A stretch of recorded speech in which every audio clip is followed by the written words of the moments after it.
오늘 특집 방송 주제는 가난과 통제 아래 살아온 인민들의 염원을 모아서 잃어버린 70년으로 정했습니다. 북한 당국이 구구절을 앞두고 제시한 구호는 공화국의 기치 따라 승리와 번영의 70년인데요. 지난 70년을 서로 정반대로 평가하고 있습니다. 이번 시간에는 북한 인민들은 정부 수립 이후의 역사를 왜 잃어버린 70년이라고 평가하는지 알아보겠습니다. 그리고 북한 사회가 어떤 방향으로 나가야 인민들의 지위와 역할이 높아지고 공화국이 인민의 참된 삶과 행복의 보금자리가 될 수 있을지 생각해보는 시간도 갖겠습니다.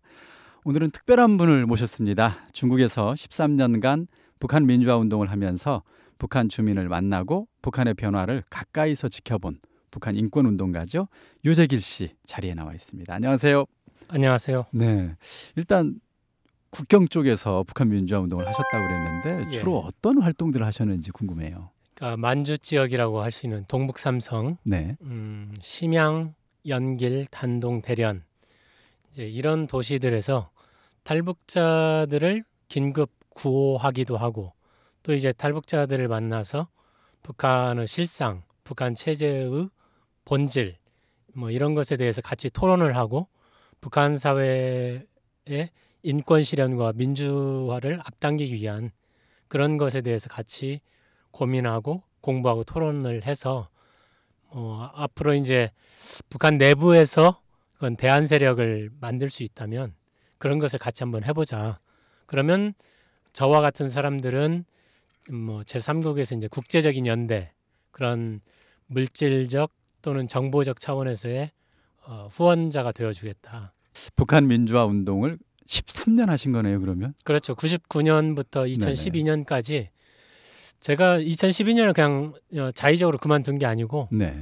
중국 안정국에 2012년 3월 29일 날 대련에서 주요 간부들과 함께 잡혀가지고 중국 안정국에 잡혀가게 됐어요. 그래서 114일 동안 취조받고 중국 감옥에 갇혀 있다가 영구 추방이 되어가지고 중국에서 활동이 끝나게 된 거죠. 네. 북한의 민주화와 인권을 위해서 일을 하신 분을 통해서 그럼 한번 북한 정부 수립된 지금 70년이 됐는데 조선민주주의 인민공화국이라는 이름을 내걸고 사회주의 지상낙원을 만들겠다 이런 걸 목표로 국가를 그동안 운영해 왔잖아요. 지금의 북한 어떤 사회라고 평가해 볼 수 있을까요? 지금은 북한을 본질적으로 얘기하자면 전체주의 사회, 1인 독재 전체주의 사회라고 할 수가 있을 것 같고요. 아마도 80년대까지는 김일성이나 김정일 또는 주요 간부나 노동당원들 같은 경우는 그런 대로 사회주의를 하고 있다고 하는 어떤 자기 최면이나 확신 같은 것이 있었을 수 있겠다. 그런데 아마 89년부터 동구가 무너지고 91년 소련이 해체되면서 그런 막스 레닌주의에 기초한 사회주의의 실상이 만천하에 드러나게 되었고 이거는 만민이 평등하고 정의롭고 공정한 그런 사회주의가 아니라 철저한 독재 전체주의 사회였다는 사실이 폭로가 됐는데 북한은 동구와 소련이 붕괴되면서 고립감과 위기감, 체제 위기감 속에서 그걸 더더욱 개혁을 해서 봉건적 색자 농후한 세습 독재 3대 세습까지 한 그러면서 인권 유린을 극단적으로 하면서 정권을 유지하려고 하는 그런 봉건적 색채가 농후한 전체주의 국가로 되었다 이렇게 생각합니다. 자, 사회주의 건설은 결국 실패했고 전 세계 사람들이 이제 북한 하면 떠오르는 게 아까도 말씀하셨다시피 세습 독재, 또 인권 유린, 또 가난 이런 모습도 떠올리는 것 같아요. 근데 왜 이렇게 북한 사회는 사회주의 실패하고 가난하고 인권이 유린되는 나라가 되어버렸을까요? 첫째로 보자면 그 사회주의 나라들이 결국 패망하게 된 가장 핵심적인 원인은 저는 사유재산 제도를 부정하고 그리고 시장 경제 활동을 용인하지 않았던 한마디로 인간의 가장 근원적인 어떤 욕구를 말살하고 그리고 어떤 경제 활동의 자유 자체를 봉쇄한 것으로부터 경제가 실패하게 됐고 인권이 심각하게 유린하게 되고 사람들 어떤 자발성, 창발성 이런 것을 이끌어낼 수 없는 그런 실패한 체제로 가게 되었다는 것이고, 앞서 말씀드린 것처럼 이제 사회주의가 붕괴하게 되면서 위기의식에 그래요 고립감에 휩싸인 김일성, 김정일 부자는 이걸 어떤 식으로든 개방하는 방향으로 나아가기보다는 더더욱 이제 그 자기들의 살궁리를 찾아서 인민들에 대한 인권유린을 극심하게 하는 그런 아주 기이하고 이상한 방향으로 나가게 됐다. 근데 재밌는 게 북한 사회의 지도사상이라고 하는 주체사상에 보면 인간의 자주성, 창조성을 많이 강조하잖아요. 그렇죠. 근데 결과적으로는 자주성과 창조성을 가장 많이 억누른 그런 사회였군요. 자, 북한 사회를 얘기할 때 한국과 비교를 많이 할 수밖에 없습니다. 두 나라는 같은 해에 해방이 됐고 이제 사실 정부 수립 일도 비슷하단 말이에요. 그런데 이제 70년을 지나오면서 격차가 대단히 크게 벌어졌죠. 이제 특히 경제 격차만 보더라도 북한 주민 한 사람의 1년 소득 이걸 기준으로 보면 남북한 소득 격차가 거의 40배나 나요. 이런 원인은 어디에 있다고 보세요? 두 나라가 이렇게 서로 완전히 큰 격차가 난 이유는 뭘까요? 제가 인상적으로 봤던 사진 중에 하나가 럼스펠드 그 미국 전 국방부 장관도 네네. 자기 집무실에다가 그 사진을 걸어놨다고 하던데, 인공위성에서 찍은 한반도 야경을 그렇죠. 보면 네. 남반부는 아주 화려하게 뭐 이렇게 캔버스에다 보석을 뿌려놓은 것처럼 아주 화려하고 환한 그런 야경. 북한은 점이 한 개, 한 두 개 정도. 그렇죠. 평양에만 평양과, 살짝 몇 개. 네, 그리고 신우주에 살짝 옅은 점 같은 게 있는 그런 정도이고, 또 그 압록강 건너편도 상당히 화려한 야경인 그 중국의 개혁개방된 도시의 모습이잖아요. 근데 이렇게 저는 이제 제 동료들하고 그런 얘기를 중국에 있을 때 13년 동안 민주화운동을 할 때 그런 얘기를 저도 그 사진 얘기를 하면서 했었습니다. 일제시대 때 사실은 90% 이상의 전력이라든가 부존자원, 지하자원을 막대하게 가지고 있었던 북한이 이렇게 몰락하게 된, 거기에는 앞서 말씀드린 것처럼 이제 뭐 사유재산의 부정이라든가 어떤 시장 경제 활동의 자유를 말살한 거라든가 세습 독재를 했다든가 이런 것들로 인해서 남한과는 완전히 다른 방향. 저는 자연과학 이상으로 이 사회과학에서 그렇게 극명한 그런 증명이 이루어질 수 있는가, 자유, 소중함, 시장경제와 민주주의의 위대함을 이런 식으로 극단적으로 증명해 줄 수 있는가 하는 그런 신기함마저 들 정도로 그런 것이었다 생각합니다. 그러게요. 뭐 역시 말씀하셨지만 사실 황장엽 선생님도 똑같은 말씀하신 것 같아요. 남북 사이의 격차의 본질은 하나는 민주주의를 한 거고 하나는 개인을 위한 나라를 만든 거고 그 차이가 아닌가 이런 말씀하셨는데 동감이 됩니다. 그 변하지 않을 것 같던 북한 사회가 지난 20년 동안 많이 변했어요. 이제 그 변화의 시점이 대체로 90년대 중후반에 있었던 식량난 때부터가 아닌가 이런 생각이 드는데요. 당시에 이제 북중 접경 지역에서 민주화 운동을 하셨으니까요. 그 식량난이 북한 주민과 북한 사회에 어떤 영향을 미쳤다고 보세요?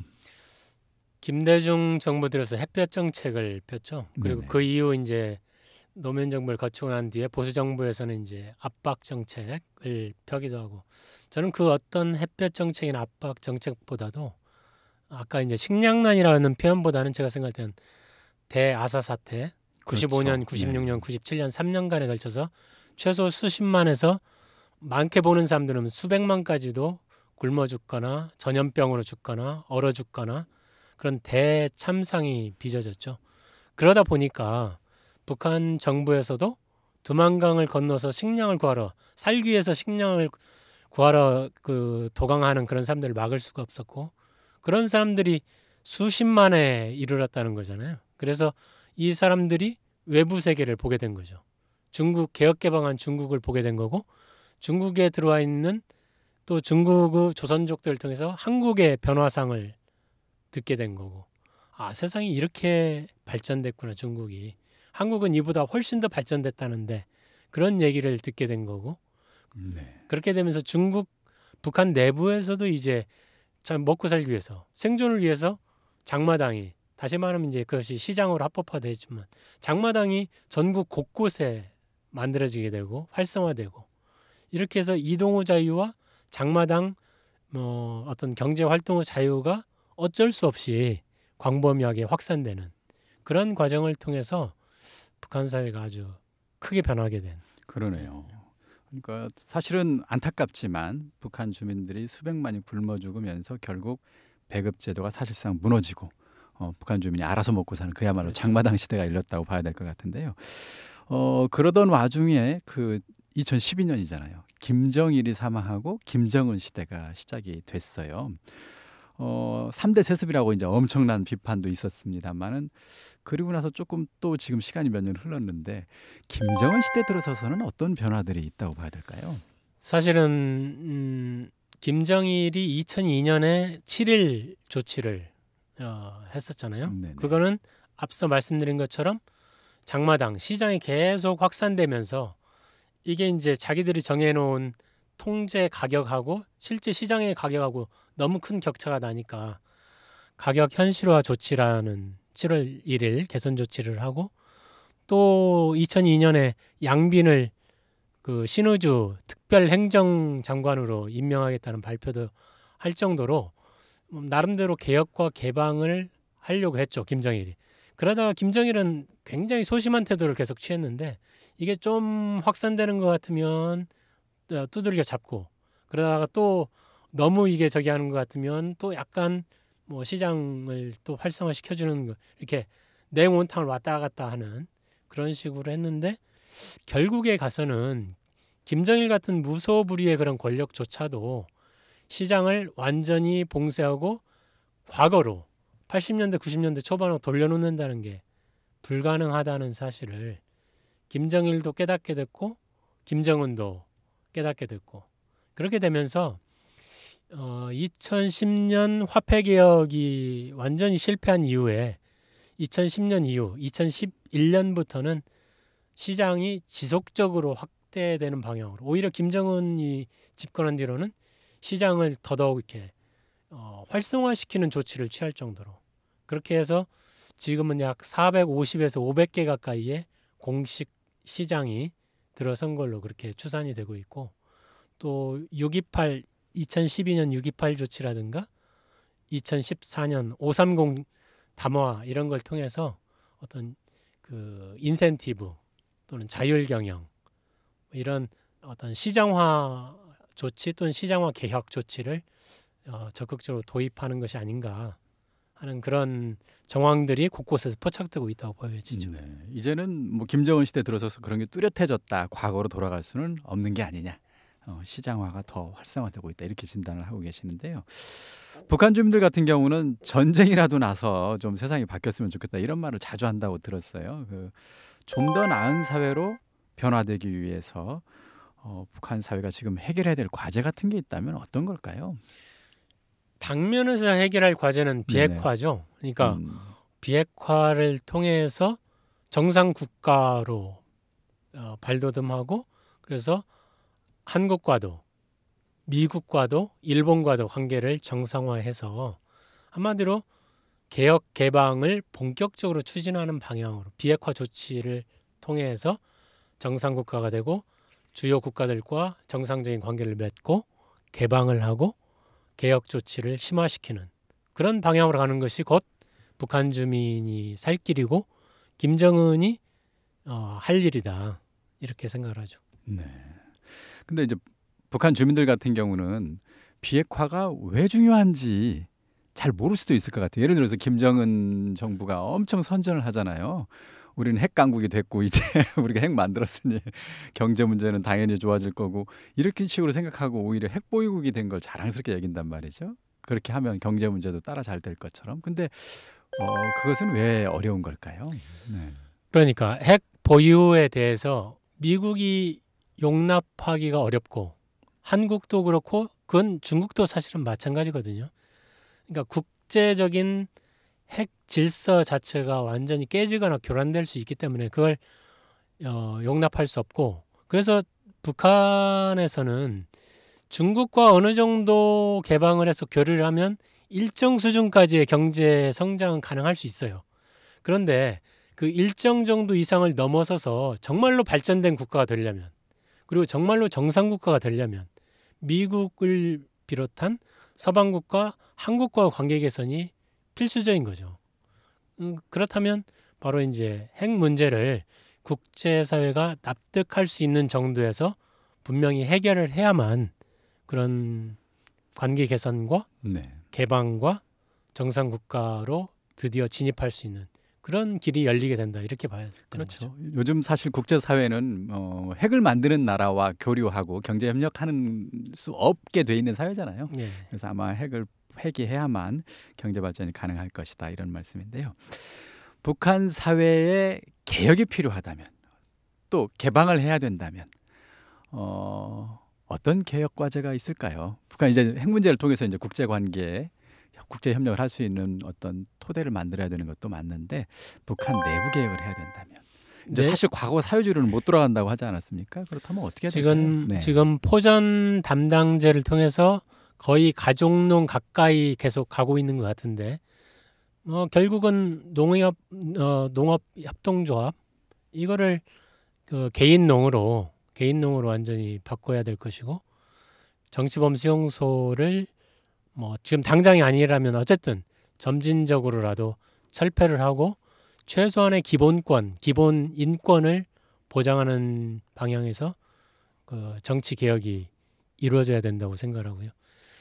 거기에 이제 외국인들이 자본 투자도 할 수 있도록 개방하고 또 투자에 대한 보증할 수 있는 법적, 제도적 그런 장치들을 계속 완비해 나가야 된다. 구축해 나가야 된다. 네, 저 개인적으로는 사실 또 최고 지도자를 선출할 때 투표해서 국민이 선출했으면 좋겠어요. 그거는 네, 후보도 여러 명 나오고 시간이 좀 되면. 조금 시기상조인 것 같은데요. 네. 자, 한 사회가 변화하기 위해서는 이제 내부에서 변화를 추구하는 움직임도 사실 있어야 되잖아요. 예, 그런 여러 가지 그렇죠. 개혁 과제들이 있습니다만, 그래서 어려운 여건이긴 합니다만, 북한 주민들이 사회 변화를 위해서 할 수 있는 노력이 있다면 어떤 걸까요? 주민들 같은 경우는 지금 해왔던 것처럼 시장 활동을 시장에 적극적으로 계속 참여를 해서 시장이 지속적으로 확대되는 방향으로 나갔으면 좋겠다. 둘째는 외부 소식을 좀 활발하게 교류하고 주민들 이렇게 외부 소식이라고 할 때는 남한의 경제적 실상이나 인권 실상, 정치적 자유 이런 것에 대해서도 좀 더 생생하게 북한 주민들과 이렇게 서로 폭넓게 공유를 해나가고 중국의 현실에 대해서는 많이 알 테고 또 미국의 현실에 대해서라든가 이런 외부 세계, 외부 소식을 좀 활발하게 내부에서 서로 교류를 하고 펼쳐나갔으면 좋겠다. 네. 마지막으로는 인권 의식으로의 좀 무장도 필요하다. 이렇게 이동의 자유, 말할 자유, 듣고 발언하고 할 수 있는 자유, 자기 지도부와 지도자를 선택할 수 있는 자유 이런 것이 천부적으로 보장된 그런 권리라고 하는 그런 사실에 대해서 자각하고 깨닫고 그런 걸로 좀 이렇게 무장하고 그런 것들이 좀 필요하지 않을까 생각합니다. 네, 그럼 변화를 위해서 노력하는 많은 사람들이 생겨났으면 좋겠습니다. 특히 북한의 젊은 사람들이 그런 노력에 앞장섰으면 좋겠습니다. 자, 지금까지 공화국 창건 70년에 대한 평가와 북한 사회가 나아갈 방향에 대해서 북한 인권 운동가 유재길 씨와 이야기 나눴습니다. 오늘 말씀 감사합니다. 감사합니다.